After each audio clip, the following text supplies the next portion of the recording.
ಪ್ರಪಂಚದಲ್ಲಿ ಈ ಆಧುನಿಕತೆ ಅನ್ನೋದು ತುಂಬ ಬಂದಿದೆ ಅನ್ನುವಂತಹ ವಿಷಯದಲ್ಲಿ ಯಾವುದೇ ಸಂದೇಹ ಇಲ್ಲ. ಅದು ಹೌದು. ಯಾಕೆ ನಾವೇ ನೋಡ್ತಾ ಇದ್ದೀವಿ, ಪ್ರತ್ಯಕ್ಷವಾಗಿ ನಮ್ಮ ಕಣ್ಣು ಮುಂದೆ ಇದೆ. ಪ್ರತ್ಯಕ್ಷವಾಗಿ ನಮ್ಮ ಕಣ್ಣು ಮುಂದೆ ಇರಬೇಕಾದ್ರೆ ಅದನ್ನು ಇಲ್ಲ ಅಂತ ಹೇಳಲಿಕ್ಕೆ ಸಾಧ್ಯವಿಲ್ಲ. ಆದ್ದರಿಂದ ಆಧುನಿಕತೆಯನ್ನು ನಾವು ನೋಡ್ತಾ ಇದ್ದೀವಿ, ಉಪಯೋಗನೂ ಮಾಡ್ತಾ ಇದ್ದೀವಿ, ಎಲ್ಲವುದೂ ಇದೆ. ಇವತ್ತಿನ ಕಾಲದಲ್ಲಿ ಪ್ರತಿಯೊಬ್ಬ ವ್ಯಕ್ತಿಯ ಜೀವನದಲ್ಲೂ ಈ ಆಧುನಿಕತೆಗೆ ಸಂಬಂಧಪಟ್ಟಂತಹ ಯಾವುದೋ ಒಂದು ವಿಷಯ ಇದ್ದೇ ಇರುತ್ತೆ. ಅದನ್ನು ಉಪಯೋಗಿಸಿಕೊಂಡು ಪ್ರತಿ ದಿವಸ ಅದರ ಉಪಕಾರವನ್ನು ಪಡಿತಾನೇ ಇದ್ದಾನೆ. ಅದರಿಂದ ಉಪಯೋಗವನ್ನು ಒಬ್ಬ ಮನುಷ್ಯನು ಪಡಿತಾನೇ ಇದ್ದಾನೆ. ಅದರಿಂದ ಅದು ವಾಸ್ತವ, ಅದರೊಳಗೆ ಯಾವುದೇ ಸಂದೇಹ ಇಲ್ಲ. ಆದರೆ ಈ ಆಧುನಿಕತೆ ಅನ್ನುವುದು ಬಂದಿದೆ ಅನ್ನುವುದು ಎಷ್ಟು ಸತ್ಯವೋ, ಈ ಪ್ರಪಂಚದಲ್ಲಿ ದುಃಖ ಕಡಿಮೆ ಆಗಲಿಲ್ಲ ಅನ್ನೋದು ಸಹ ಅಷ್ಟೇ ಸತ್ಯ. ದುಃಖ ಏನು ಕಡಿಮೆ ಆಗಲಿಲ್ಲ, ದುಃಖ ಅನ್ನೋದು ಹಾಗೇ ಇದೆ. ಹಿಂದಿನ ಕಾಲದಲ್ಲೂ ದುಃಖ ಇತ್ತು, ಇವತ್ತೂ ಸಹ ದುಃಖ ಇದೆ. ಹಿಂದಿನ ಕಾಲದಲ್ಲೂ ಸುಖ ಇತ್ತು, ಇವತ್ತೂ ಸುಖ ಇದ್ದೇ ಇದೆ. ಈ ಆಧುನಿಕತೆ ಬರಲಿಕ್ಕಿಂತ ಮೊದಲು ಸಹ ಸುಖವಾಗಿದ್ದಂತಹ ಜನರಿದ್ದರು, ಆವಾಗಲೂ ದುಃಖವನ್ನು ಅನುಭವಿಸ್ತಾ ಇದ್ದವರು ಇದ್ದರು. ಈ ಆಧುನಿಕತೆ ಬಂದ ಮೇಲೆ ಸುಖವಾಗಿರುವವರು ಇದ್ದಾರೆ. ಇಷ್ಟೆಲ್ಲ ಆಧುನಿಕತೆ ಮಧ್ಯದಲ್ಲೂ ದುಃಖವನ್ನು ಅನುಭವಿಸ್ತಾ ಇರುವವರು ಇವತ್ತಿಗೂ ಸಹ ಇದ್ದೇ ಇದ್ದಾರೆ. ಆ ಆಧುನಿಕತೆಯಿಂದ ಈ ದುಃಖಗಳನ್ನು ಹೋಗಲಾಡಿಸ್ಕೊಳ್ಳಲಿಕ್ಕೆ ಅವರ ಕೈಯಲ್ಲಿ ಸಾಧ್ಯವಾಗಲಿಲ್ಲ. ಅದರಿಂದ ಏನೋ ಸೌಕರ್ಯವೂ ಆಗ್ತಾ ಇದೆ ಹೊರತು, ಏನೋ ಒಂದಿಷ್ಟು ಉಪಯೋಗ ಆಗ್ತಾ ಇದೆ ಹೊರತು, ಈ ದುಃಖವನ್ನು ಸಂಪೂರ್ಣವಾಗಿ ಹೋಗಲಾಡಿಸ್ಕೊಳ್ಳಿಕ್ಕೆ ಸಾಧ್ಯವಾಗಲಿಲ್ಲ. ಅದು ಯಾರಿಂದಲೂ ಸಹ ಇವತ್ತಿಗೂ ಸಹ ಅದು ಸಾಧ್ಯವಾಗಲಿಲ್ಲ, ಸಾಧ್ಯವಾಗುವುದೂ ಇಲ್ಲ. ಈ ಆಧುನಿಕತೆ ಅನ್ನೋದೇನಿದೆಯೋ ಅದು ನಮ್ಮ ನಿತ್ಯ ಜೀವನದಲ್ಲಿ ಬೇಕಾಗಿರುವಂತಹ ಒಂದಿಷ್ಟು ಉಪಯೋಗವನ್ನು ನಮಗೆ ನೀಡುತ್ತೆ ಅಷ್ಟೇ.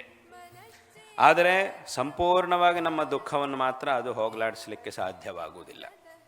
ಅಥವಾ ಸಂಪೂರ್ಣವಾದಂತಹ ಸುಖವನ್ನು ಅದು ನಮಗೆ ನೀಡುವುದಕ್ಕೆ ಸಾಧ್ಯವಾಗುವುದಿಲ್ಲ.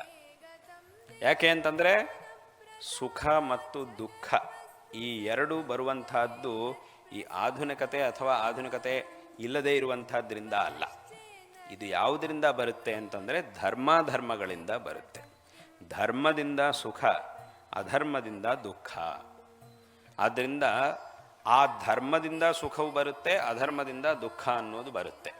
ಆದರೆ ಆ ಧರ್ಮ ಅನ್ನೋದು ನಮಗೆ ಸುಖವನ್ನು ನೀಡಬೇಕು ಅಂತಂದರೆ ಯಾವುದೋ ಒಂದು ವಸ್ತುವಿನ ಮಾಧ್ಯಮದಿಂದ ನೀಡುತ್ತೆ. ಹಾಗಾಗಿ ಆ ಧರ್ಮವು ನಮಗೆ ಫಲವನ್ನು ನೀಡಬೇಕು ಅಂತಂದರೆ ಈ ಪದಾರ್ಥಗಳ ಮೂಲಕ, ಈ ಭೋಗ್ಯ ವಸ್ತುಗಳು, ಸುಖವನ್ನು ಕೊಡುವಂತಹ ವಸ್ತುಗಳು ಅಂತ ಲೋಕದಲ್ಲಿ ಏನೇನಿವೆಯೋ ಆ ವಸ್ತುಗಳ ಮೂಲಕವಾಗಿ ನಮಗೆ ಸುಖವನ್ನು ಕೊಡುತ್ತೆ. ಅಂದರೆ ಆ ವಸ್ತು ನಮಗೆ ಸಿಕ್ಕಿ ಅದರಿಂದ ನಮಗೆ ಸುಖ ಸಿಗಬೇಕು ಅಂತಂದರೆ ಅದರ ಹಿಂದೆ ಧರ್ಮ ಅನ್ನೋದು ಇರಲೇಬೇಕು. ಈ ಕಣ್ಣಿಗೆ ಕಾಣುವಂತಹ ಈ ವಸ್ತು ಇವತ್ತಿನ ದಿವಸ ನಮಗೆ ಸುಖ ನೀಡಬೇಕು ಅಂತಂದರೆ ಅದರ ಹಿಂದೆ ಧರ್ಮ ಅನ್ನೋದು ಇರಲೇಬೇಕು. ಆ ಧರ್ಮ ಅನ್ನೋದಿಲ್ಲ ಅಂತಂದರೆ ಆ ಸಾಧನ ನಿನ್ನ ಕೈಯಲ್ಲೇ ಇದ್ದರೂ ಸಹ ಅದರಿಂದ ಸುಖವನ್ನು ಅನುಭವಿಸಲಿಕ್ಕೆ ಸಾಧ್ಯವಾಗುವುದಿಲ್ಲ. ಇದು ಬೇಕಾದಷ್ಟು ಜನರ ಅನುಭವದಲ್ಲೇ ಇರುವಂತಹ ಒಂದು ವಿಷಯ. ಇದೇನು ಹೊಸದಾಗಿ ಏನೋ ಹೇಳಬೇಕಾಗಿಲ್ಲ, ಇದು ತುಂಬ ಜನರಿಗೆ ಅನುಭವದಲ್ಲೇ ಇರುವಂತಹ ವಿಷಯ. ಇದನ್ನೇ ನಾವು ಮಾಮೂಲಿಯಾಗಿ ಮಾತನಾಡುವಾಗ ಇದಕ್ಕೆ ನಾವು ಕನ್ನಡದಲ್ಲಿ ಯೋಗ ಅಂತ ಹೇಳ್ತೀವಿ. ಯೋಗ ಇಲ್ಲ ಅಂದರೆ ಏನರ್ಥ? ಅದು ಕೈಯಲ್ಲೇ ಇದೆ, ಆದರೆ ಅದನ್ನು ಅನುಭವಿಸೋ ಯೋಗ ಇಲ್ಲ ಅಂತಂದರೆ ಏನು ಅದರ ಅರ್ಥ? ಯೋಗ ಇಲ್ಲ ಅಂದರೆ ಏನಾ ಯೋಗ?